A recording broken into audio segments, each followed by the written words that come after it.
Classification of Indian Civil Services. In personnel administration, classification means a grouping of various positions on the basis of their duties and responsibilities. Positions having similar duties and responsibilities are put together in one class. A class has been defined by Stahl as a group of positions sufficiently alike in their duties and responsibilities to justify common treatment in various employment processes. Classification brings some orderliness into the system and makes for uniform treatment of all the people who are grouped together on certain criteria. It also makes possible justification of differential privileges given to certain distinct categories. The duties, responsibilities, qualification requirements, eligibility conditions, salary, status, even authority to be vested, all depend, to a great extent, on the proper system of classification. It facilitates the identification of various hierarchic layers and functional segments of the services at any given time. Classification is an organizational tool of great importance, which, if administered properly, can bring satisfaction to the functionaries. In this article, we shall study the classification of civil servants under Indian Civil Services. The civil servants are the backbone of the entire administration of India. The elected ministers of the country lay down only the policy and strategy to run the administrative mechanism. This strategy and policy are brought into practice by the civil servants. These civil servants are recruited through one of the toughest exams of the country, the Civil Services Examination conducted by UPSC. The civil servants are classified as per their departments and type of work they carry out.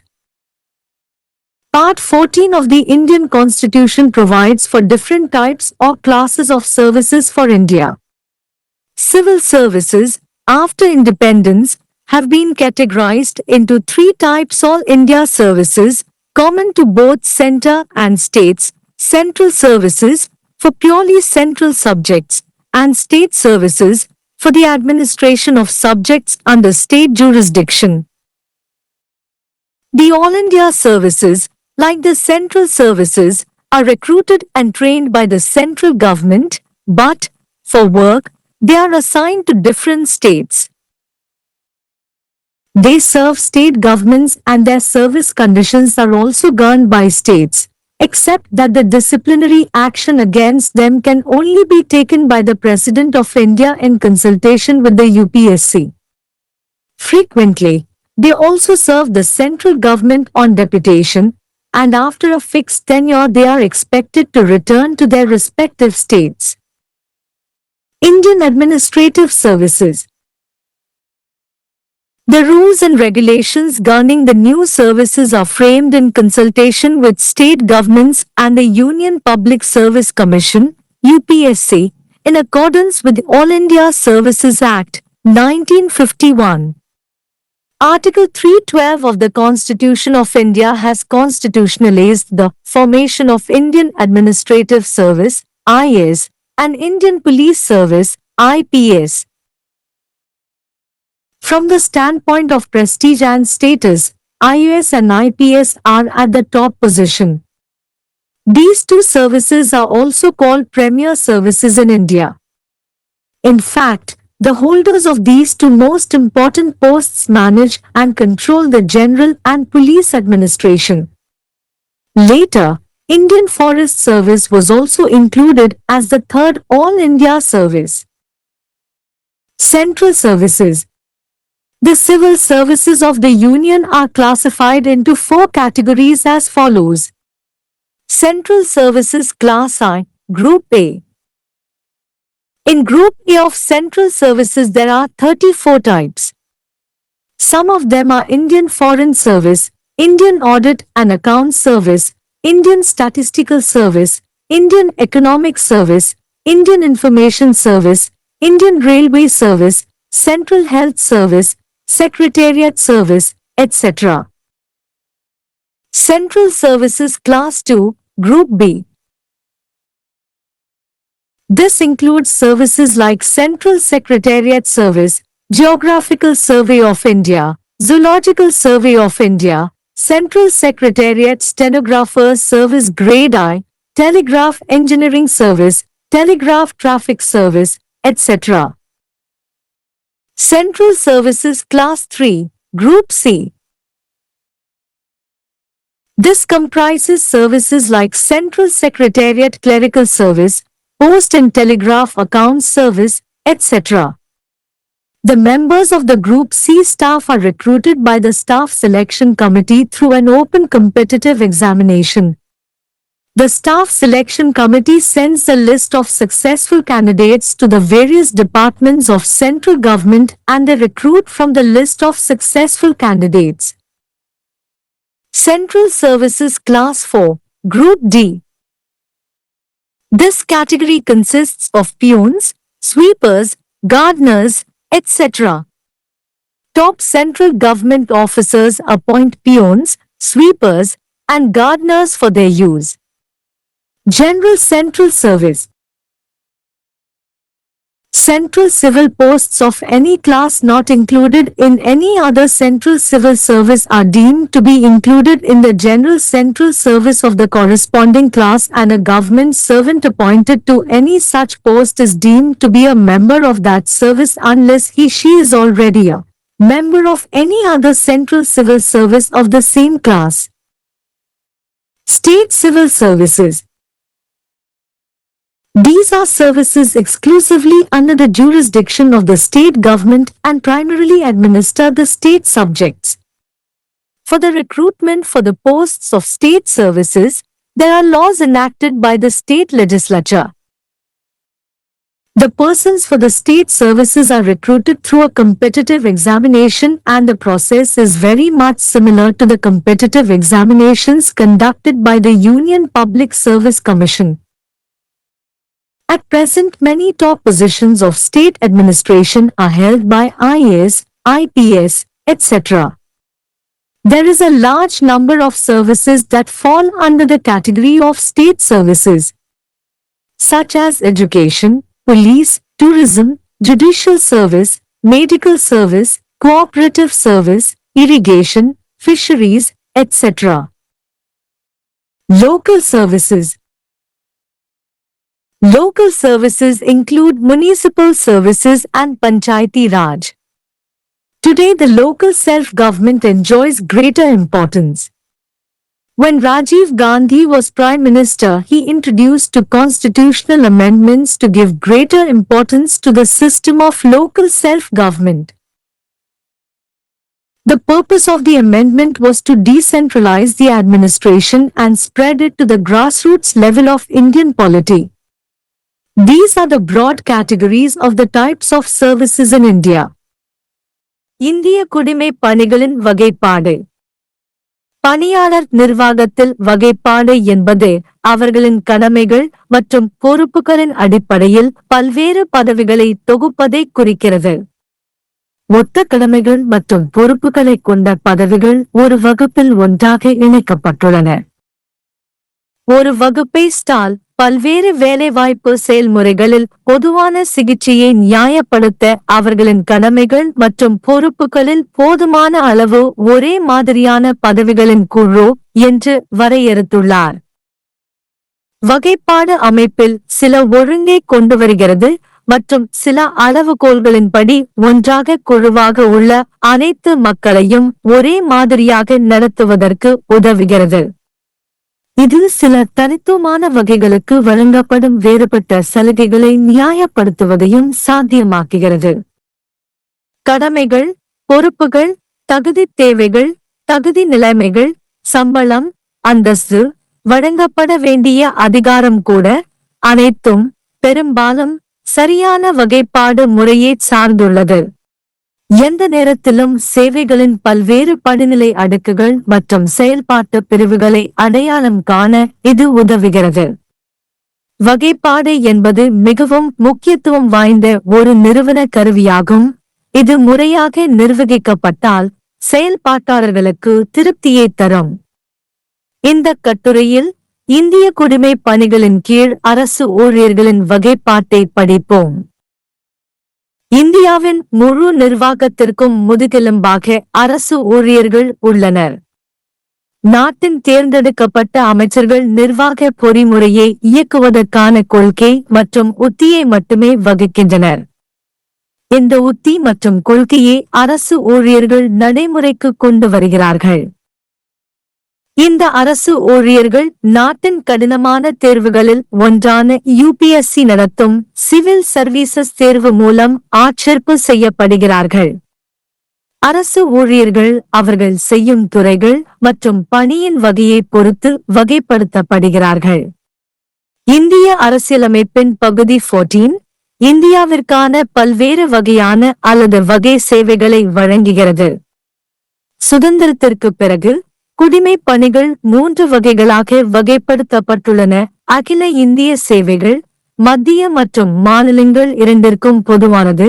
மத்திய சேவைகள் முற்றிலும் மத்திய பாடங்களுக்கு மற்றும் மாநில சேவைகள் மாநில அதிகார வரம்பிற்குட்பட்ட பாடங்களின் நிர்வாகத்துக்கு.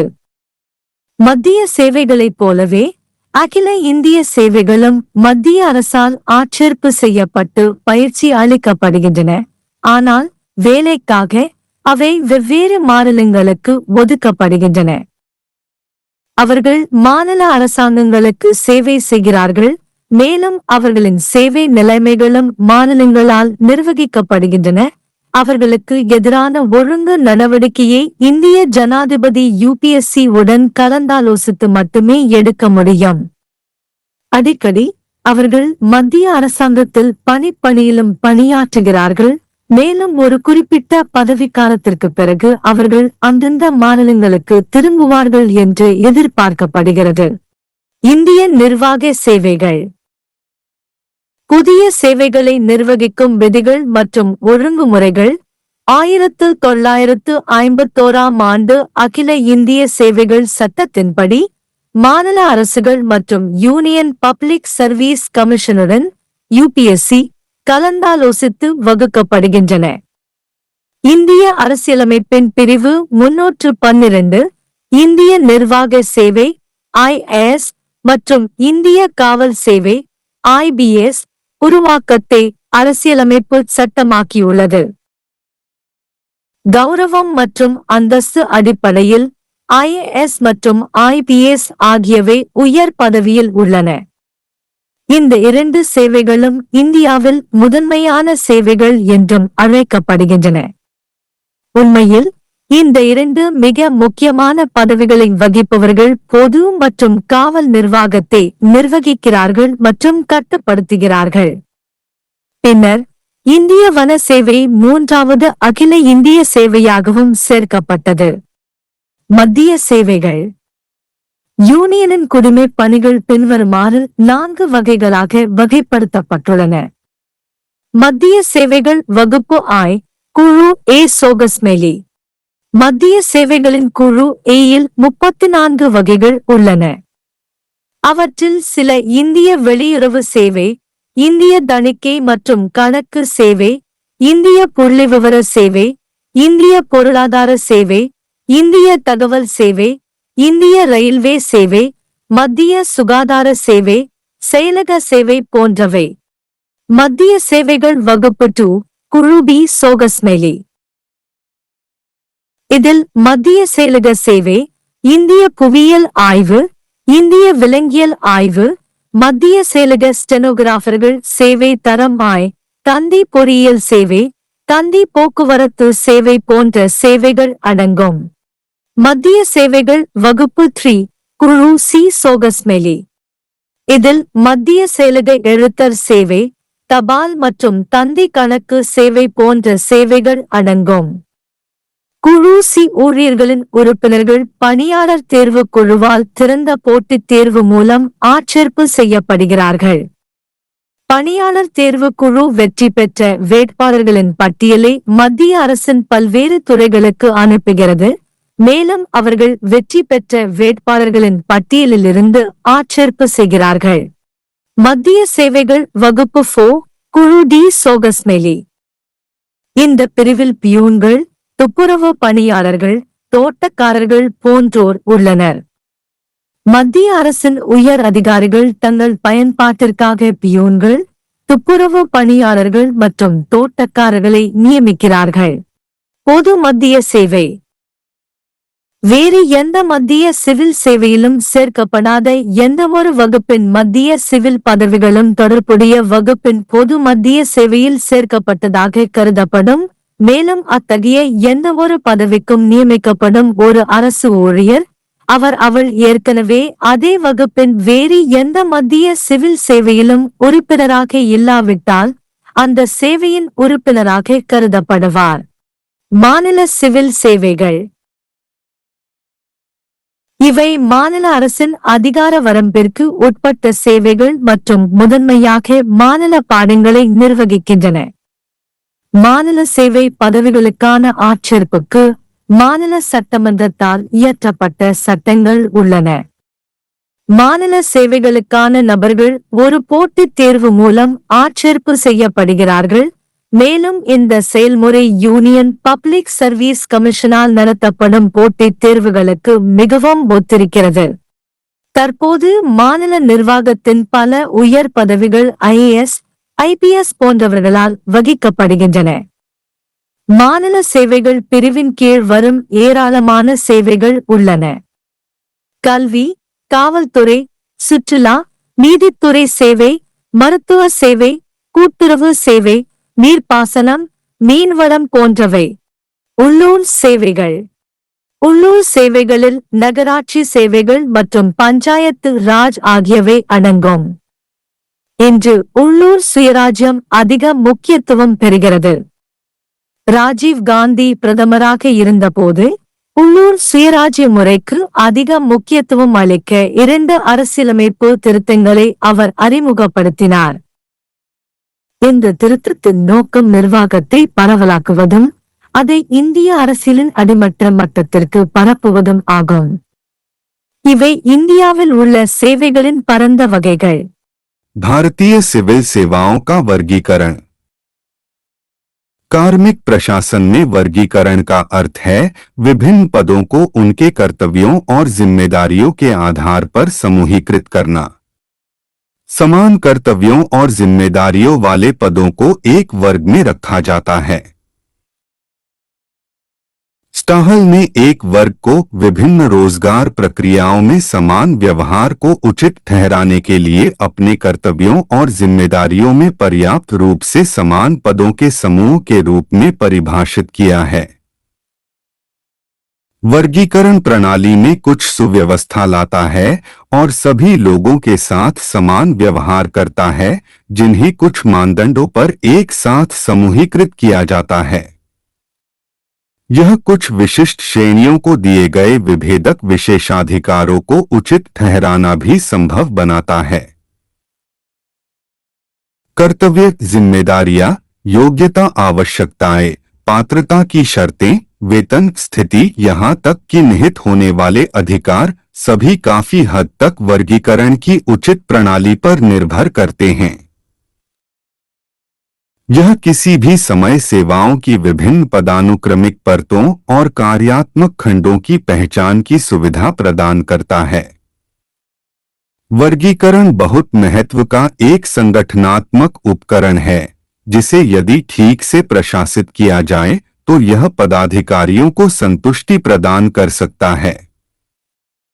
इस लेख में हम भारतीय सिविल सेवाओं के तहत सिविल सेवकों के वर्गीकरण का अध्ययन करेंगे। सिविल सेवक भारत के संपूर्ण प्रशासन की रीढ़ हैं। देश के निर्वाचित मंत्री प्रशासनिक तंत्र को चलाने के लिए केवल नीति और रणनीति बनाते हैं। इस रणनीति और नीति को सिविल सेवकों द्वारा व्यवहार में लाया जाता है। इन सिविल सेवकों की भर्ती देश की सबसे कठिन परीक्षाओं में से एक यूपीएससी द्वारा आयोजित सिविल सेवा परीक्षा के माध्यम से की जाती है। सिविल सेवकों को उनके विभागों और उनके द्वारा किए जाने वाले कार्य के प्रकार के अनुसार वर्गीकृत किया जाता है। भारतीय संविधान के भाग 14 में भारत के लिए विभिन्न प्रकार या वर्गों की सेवाओं का प्रावधान है। स्वतंत्रता के बाद सिविल सेवाओं को 3 प्रकारों में वर्गीकृत किया गया है। अखिल भारतीय सेवाएं, केंद्र और राज्य दोनों के लिए समान केंद्रीय सेवाएं, पूरी तरह से केंद्रीय विषयों के लिए, और राज्य सेवाएं, राज्य क्षेत्राधिकार के तहत विषयों के प्रशासन के लिए। अखिल भारतीय सेवाएं केंद्रीय सेवाओं की तरह केंद्र सरकार द्वारा भर्ती और प्रशिक्षित की जाती हैं, लेकिन काम के लिए उन्हें अलग अलग राज्यों को सौंपा जाता है। वे राज्य सरकारों की सेवा करते हैं और उनकी सेवा शर्तें भी राज्यों द्वारा शासित होती हैं, सिवाय इसके कि उनके खिलाफ अनुशासनात्मक कार्रवाई केवल यूपीएससी के परामर्श से भारत के राष्ट्रपति द्वारा की जा सकती है। अक्सर वे प्रतिनियुक्ति पर केंद्र सरकार में भी काम करते हैं और एक निश्चित कार्यकाल के बाद उनसे अपने संबंधित राज्यों में लौटने की उम्मीद की जाती है। भारतीय प्रशासनिक सेवाएं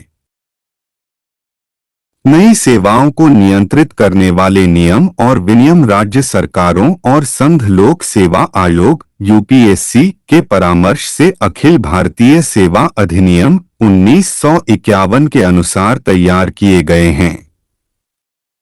भारत के संविधान के अनुच्छेद 312 ने भारतीय प्रशासनिक सेवा आईएएस और भारतीय पुलिस सेवा आईपीएस के गठन को संवैधानिक रूप दिया है। प्रतिष्ठा और स्थिति के दृष्टिकोण से आईएएस और आईपीएस शीर्ष स्थान पर हैं। इन दोनों सेवाओं को भारत में प्रमुख सेवाएं भी कहा जाता है। वास्तव में इन दो सबसे महत्वपूर्ण पदों के धारक सामान्य और पुलिस प्रशासन का प्रबंधन और नियंत्रण करते हैं। बाद में भारतीय वन सेवा को भी तीसरी अखिल भारतीय सेवा के रूप में शामिल किया गया। केंद्रीय सेवाएं संघ की सिविल सेवाओं को निम्नानुसार 4 श्रेणियों में वर्गीकृत किया गया है। केंद्रीय सेवाएं वर्गाएं समूह ए। केंद्रीय सेवाओं के समूह ए में 34 प्रकार हैं। इनमें से कुछ हैं भारतीय विदेश सेवा, भारतीय लेखा परीक्षा एवं लेखा सेवा, भारतीय सांख्यिकी सेवा, भारतीय आर्थिक सेवा, भारतीय सूचना सेवा, भारतीय रेलवे सेवा, केंद्रीय स्वास्थ्य सेवा, सचिवालय सेवा आदि। केंद्रीय सेवा वर्ग 2 समूह बी। इसमें केंद्रीय सचिवालय सेवा, भारतीय भौगोलिक सर्वेक्षण, भारतीय प्राणी सर्वेक्षण, केंद्रीय सचिवालय आशुलिपिक सेवा ग्रेड आई, टेलीग्राफ इंजीनियरिंग सेवा, टेलीग्राफ यातायात सेवा आदि जैसी सेवाएं शामिल हैं। केंद्रीय सेवा वर्ग 3 समूह सी। इसमें केंद्रीय सचिवालय लिपिक सेवा, डाक और टेलीग्राफ लेखा सेवा आदि जैसी सेवाएं शामिल हैं। समूह सी कर्मचारियों के सदस्यों की भर्ती कर्मचारी चयन समिति द्वारा खुली प्रतियोगी परीक्षा के माध्यम से की जाती है। कर्मचारी चयन समिति सफल उम्मीदवारों की सूची केंद्र सरकार के विभिन्न विभागों को भेजती है और वे सफल उम्मीदवारों की सूची में से भर्ती करते हैं। केंद्रीय सेवा वर्ग 4 समूह डी। इस श्रेणी में चपरासी, सफाई कर्मचारी, माली आदि शामिल हैं। केंद्र सरकार के शीर्ष अधिकारी अपने उपयोग के लिए चपरासी, सफाई कर्मचारी और माली नियुक्त करते हैं। सामान्य केंद्रीय सेवा किसी भी वर्ग के केंद्रीय सिविल पद जो किसी अन्य केंद्रीय सिविल सेवा में शामिल नहीं हैं, उन्हें संबंधित वर्ग की सामान्य केंद्रीय सेवा में शामिल माना जाता है और ऐसे किसी भी पद पर नियुक्त सरकारी कर्मचारी को उस सेवा का सदस्य माना जाता है जब तक कि वह पहले से ही उसी वर्ग की किसी अन्य केंद्रीय सिविल सेवा का सदस्य न हो। राज्य सिविल सेवाएं। ये सेवाएं विशेष रूप से राज्य सरकार के अधिकार क्षेत्र में हैं और मुख्य रूप से राज्य के विषयों का प्रशासन करती हैं। राज्य सेवाओं के पदों पर भर्ती के लिए राज्य विधानमंडल द्वारा कानून बनाए गए हैं।